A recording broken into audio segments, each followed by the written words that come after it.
Hello, Massillon. I'm Mayor Jamie Slutz. With me, as always, is the Director of Development, Ted Hurricane. Thank you, Mayor. Thank you. With us today is a special guest from Whispering Grace Horse Farm, the other Bill Shear. Thank you, Jamie, for clarification. Thanks for being on our show today.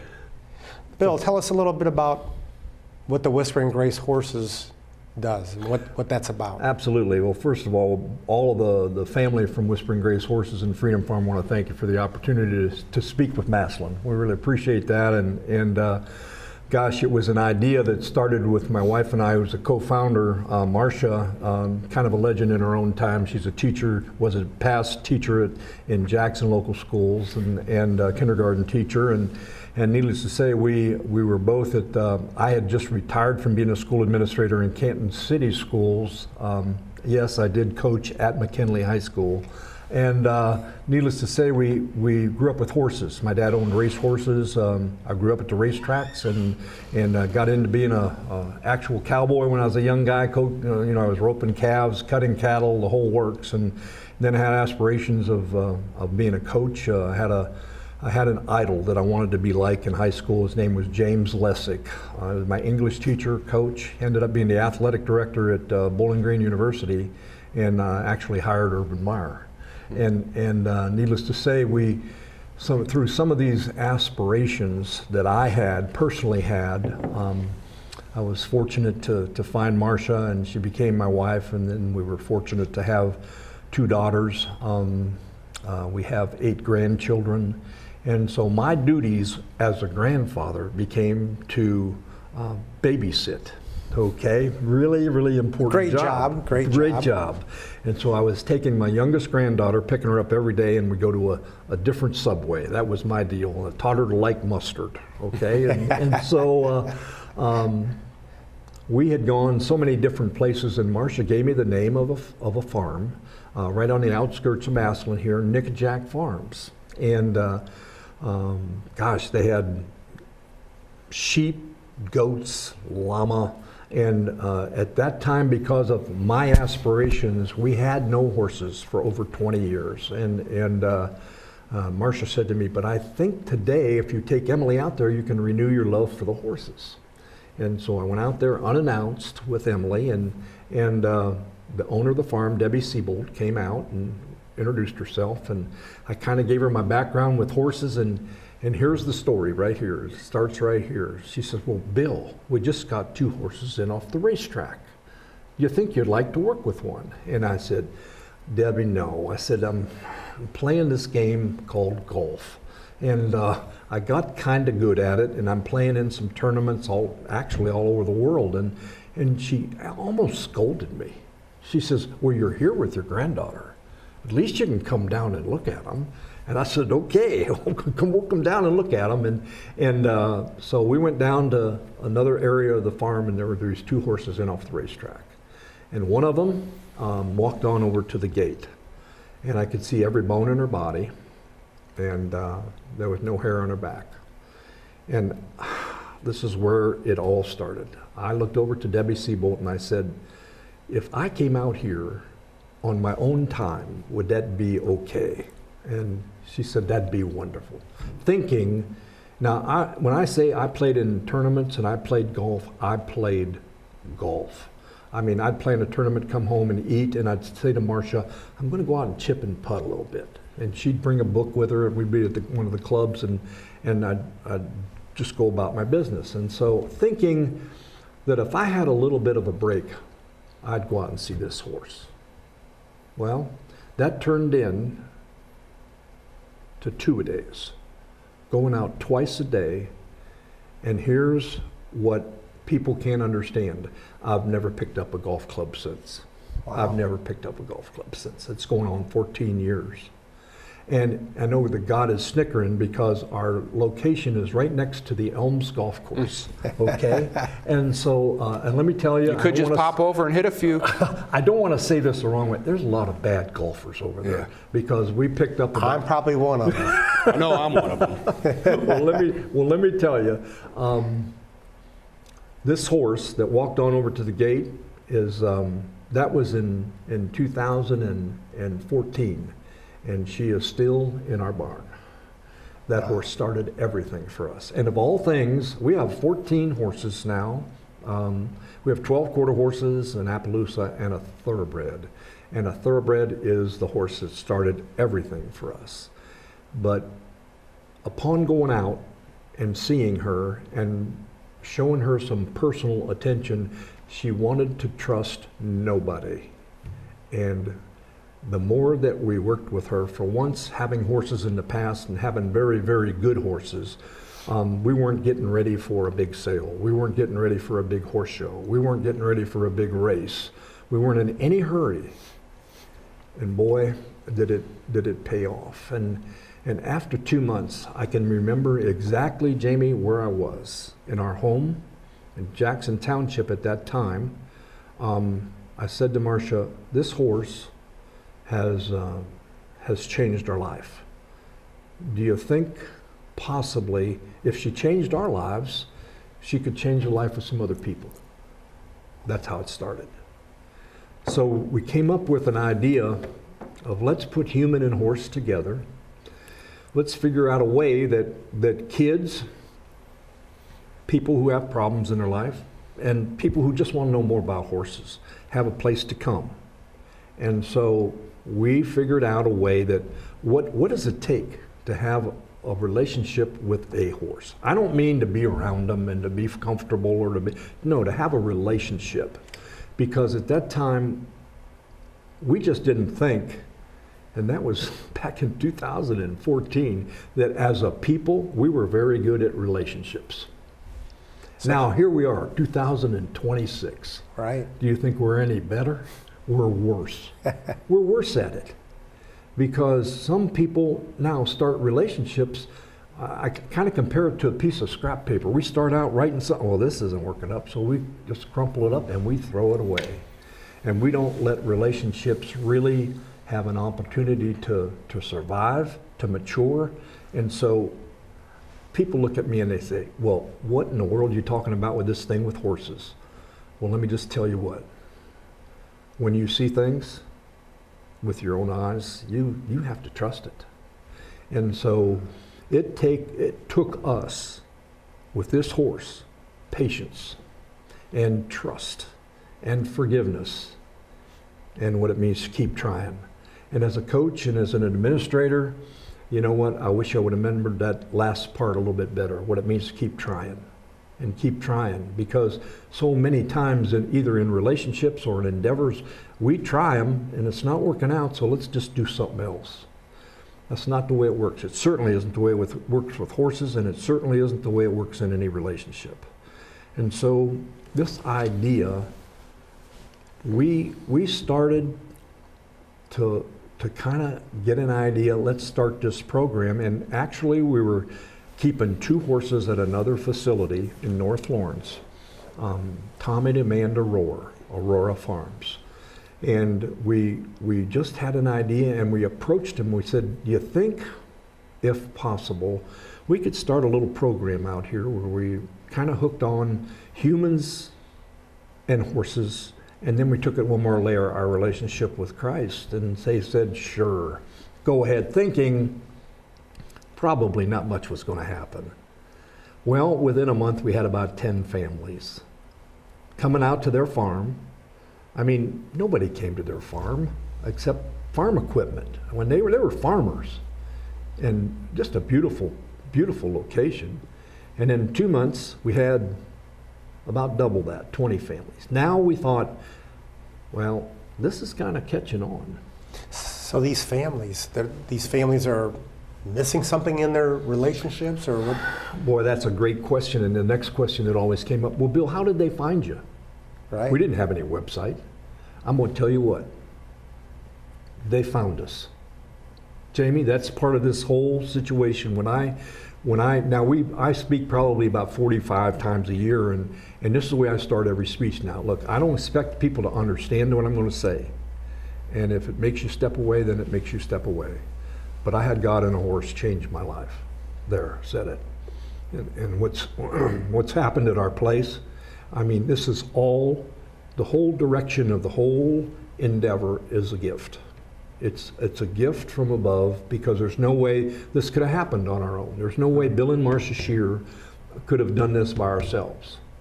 But we started looking for property. We knew that these particular families, at this time, there were some of them that were, we would say this, coming from education, coming from a school background, I would say 75% of these people were on free and reduced lunch. Because we found out we're not going to charge anybody anything for what we do. And we still don't. We don't charge anybody. And so we started looking for property. And we looked. And 30 is a big number for us, okay? 30, we looked at 30 properties before we found the property that we have. And we found that property through my daughter, Kristen, who also teaches in Jackson local schools. She's a first grade teacher. She was in a Starbucks. And the lady in front of her, they started talking. Finally, that lady said, you know anybody happen to look for land that might be looking for land? I know of 10 acres that's for sale, and that's where we are. And then what happened from there, a board, we formed Whispering Grace Horses. And immediately that 10 acres that we found, we split it right in half. And 5 acres is Whispering Grace Horses, 5 acres is Bill and Marcia Shear. And so that's how Whispering Grace Horses started, with 2 horses, and about in 2015, when we built our barn, about 25 families. So what are some of the programs you offer? Like our experience, how we met, we can go over that here in a minute, but you know, you have programs for first responders, for veterans. Right. Let's talk about that. It started out with kids, okay? Because coming from education, we both knew that some of our kids, some of our families they fell through the cracks. They didn't qualify for programs at school. They didn't qualify for aid, whatever, even though they would maybe be on a free and reduced lunch program. So let's provide a program, number one, that they can come to. And so we started about the relationship. And so these are foster kids. We formed a relationship with Pathway Caring for Children. We deal with special needs children. And then about 10 years ago, the world gave us 2 ugly words, human trafficking. And we knew that we had to do something in that regard. And so we started out with some of these young ladies that have been trafficked, and the experiences that they had, and needless to say, we wondered initially, without a whole lot of training. We know we had avenues by which to pursue if something to develop at the farm, but how we were going to service these young women. And our equine counselors took care of that. Our horses took care of it. And so we had a established program at Whispering Grace Horses, and in 2 years we had about close to 100 families. Wow. And then our board of directors, probably one of the strongest boards in the state of Ohio, asked us, Bill, can't we have a program for our veterans? And I said, I wish we could. My goodness, I wish we could, but we're just packed. And the veteran community and children and women, they just don't go together. Where we would have them together, or we'd have to have them on different nights, and already we're servicing every night but Sunday. And so they said, okay, all right, just so we know. And so the next Monday, the land across the street where Freedom Farm is now was donated by one of our board members, $76,000. And then the board said, well, now can we have a program for our veterans? And I said, well, now we have the land. Mm-hmm. And so we've never done anything at Whispering Grace Horses or Freedom Farm without the dollars and cents to go forward. And so here the land is donated. We have a picture of one veteran kneeling on that property. And it's just a beautiful picture. And so some of our families at Whispering Grace Horses who were in the business community got wind of, well, is this going to be a facility for our veterans? And if it is, then we want to be involved. And let me just tell you, Massillon what we appreciate, because the Massillon community has embraced us. And I never realized until I've lived in Stark County my entire life and never realized what a tight-knit, supportive community this is. And let me just tell you, you know, Marcia and I are in a situation, you know, I always tell people, I'm probably in overtime now in terms of my age or whatever, and they ask us, well, don't you wish that this could have happened to you and Marcia when you were a little bit younger? And you know what I tell them? No. Because you know what? When Jamie Slutz and Ted Herngate do what they do every day, you know what? Whether they want to pat themselves on the back or not, they know they're pretty good at it. And they know other people know they're pretty good at it. And they feel very competent doing what they're doing. A lot of people would call that their sweet spots. Their sweet spot. But when you wake up in the morning and you're so excited to get to work, there's nothing else you'd rather be doing with nobody else in the world, no other time in your life. That's different. Mm-hmm. That's different. That's a gift. Yep.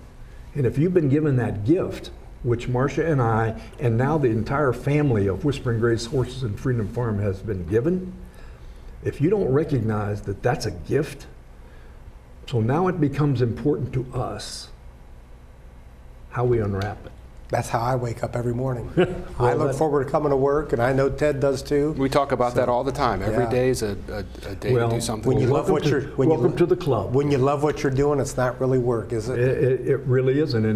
And you know, the inspiration that we receive is not self-motivated in all the situations we're in. It's from other people. Mm-hmm. And we've talked about this, Jamie, at the beginning. You know, it's not what we always say, but it's how we say it. And people have to determine whether indeed they can trust us in terms of what we say. And you know, trust today, relationships today, it's a big deal. As a nonprofit organization, how do you take and solicit donations? Do you write for grants? How do you fund the programs? Well, being a business leader, you hit on both of them, okay? Yeah. We are a nonprofit. We're a 501c3. We got recognized by the governor a couple of years ago as one of the 8 best alternative sites for our veterans, and we got recognized by our chamber as nonprofit of the year. And everything that we do, we don't charge anybody for what it is that we do. About this relationship with a horse, how it spills over into everyday relationships and relationships with God.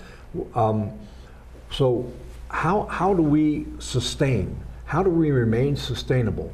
You know how we remain sustainable? We ask. Mm-hmm. We continue to ask, Ted, and we are in a position where we have talked to so many foundations, so many donors have found us. Good people are out there, but we just have to find them and look for them and then explain to them, because in most cases we don't ask anybody to donate anything to us till they come to the farm, until they see where and how it is we program what we do. And so it's something, being a nonprofit has its advantageous positions, it has its disadvantage positions also. So I think that we'll continue to look for various endorsements and partnerships that we have, and we do that through people visiting the farm. We now get into a position where we have a big event at our farm every year.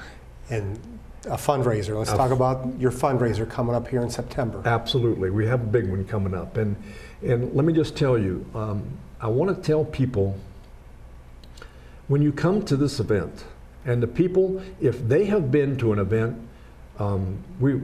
this event is called Together in the Saddle Again. Okay, last year was Together in the Saddle. Okay, and so it's unique. It's unique in that, and you know, I'll get bold in saying this to Massillon right now. that we know of, we've been part of, and in some instances a very, very big part of saving 17 lives at our facility. 17 people who didn't want to wake up the next morning and became part of what we do. And if you come to our place, I would ask somebody, unless you go into some facility, you tell me a place where you can sit down, eat dinner, have fun, laugh, cry, and pray, exactly where a life was saved. Sitting right on the spot where a life was saved. And you could be sitting in the middle of that arena, you could be sitting in the corner of our arena, or on the side, but a life was changed or saved there. And people say to us, oh, we're coming back, but it's gotta be here. It's gotta be here. So when you see our horses turned out, and it's gonna be September the 12th, and it's gonna be at Freedom Farm at Whispering Grace Horses, and we're 3 miles west of Massillon, and you can find all of this information on our website, whisperinggracehorses.org. And if you want to or get a ticket, now one warning about this event, it's usual. Last year was sold out 6 weeks before the event. The year before that, it was sold out a month before the event. So we welcome new people to come and experience what happens there. Get ready. Well, this year we're contemplating having a box of Kleenex on every table, because our definition, I kind of used a little bit of plagiarism, I guess, with this, but our definition, Jimmy Valvano said this at one of his last speeches. He says, my definition of a successful day is if you can laugh, you can cry, and you can pray. And so that's what we try to do each day at either Whispering Grace Horses or Freedom Farm. And some days we don't get all of those. Some days we just get to laughing, some days we just get to crying, and people just come out here to see me cry. So get ready. I mean, that's what happens. And the praying. And I can tell you this, we are faith-based. That doesn't mean anything in terms of we never will push that down anybody's throat. We're a very non-denominational type situation, same way with politics. We do the same thing. So you can feel comfortable coming to our place. But here's our goal. No matter what kind of a day you've had, when you come to our place, it could be a great day. But the goal is, when you leave, it's got to be even better. Now, if you're having a bad day, it's got to be better when you leave. That's our goal. And the thing that kind of is said, and Marcia thinks I always lowball this when I say this, but 6 out of 10 people that come to either Whispering Grace Horses or Freedom Farm will say this: Bill, Marcia, I've never met you before. Just tell me, why do I feel different when I get here? My feet hit the ground and I feel different here. And if they say that to us, I just do that. That's all I can do. Mm-hmm. So your event's September 12th. September 12th. People can go to your website. What's your website? whisperinggracehorses.org. So that's whisperinggracehorses.org. If you would want to email me, it is Bill, B-I-L-L, at whisperinggracehorses.org. If you want to email Marcia, it's Marcia, M-A-R-C-I-A, at whisperinggracehorses.org. This event will start September 12th, and we'll get arrival. 6 p.m. 6 p.m. it starts. If you get there, people start rolling in about 5 o'clock. Now, do they have to wear a hat? Believe me, this is Western attire. Anything we tried to make it so none of the women had to wear heels. Okay, but any place you step on our farm, you will not step in. If it's raining, you will not step in any mud. We'll keep you drier than any place you've been, and it'll be the cleanest horse barn. One fella came to our facility and said, Bill, this is the cleanest horse barn. There's only one outfit I know cleaner than this barn. And I said, where's that? He said, something to do with Anheuser-Busch. and I said, well, if that's the case, I know that commercial involving, horses is the best commercial every year at the Super Bowl. then you know what, we're kind of in the right arena Right. in terms of what we're doing. Now, I plan on coming, but I don't know if I can pull off the hat. Well, I you wish know I what? could. Bill, do you sell hats with the logo on it? You know, we're contemplating that today. It's funny you say that, Ted, because we don't get into selling anything. We'll take things for a donation, okay? And so we talked to our store that we get everything from called Fully Promoted, and we talked about, we just have some new ideas on some new hats. Of course, we have black hats now with orange lettering. Oh, Okay. Convenient. Which very convenient, yes. And so I think some people in this area might be interested in those, but we're talking about having a table of about between 50 and 100 hats because they're really well done. They're really well done. And so, but the hat itself, give me your hat size and I'll see what I can do. Big, big, big. Well, Bill, thank you for being on our show today. We really appreciate what you do for our veterans, for our first responders, for our children. It means a lot. Real quickly, how we met, I stepped in his business probably 2020 or 2021. I was just retired from the police department, working at a delivery service. Walked in, struck up a conversation with Bill, and we've been friends ever since. Boy, that was a unique experience, and Marcia and I talked about that about 3 months or 4 months after it happened.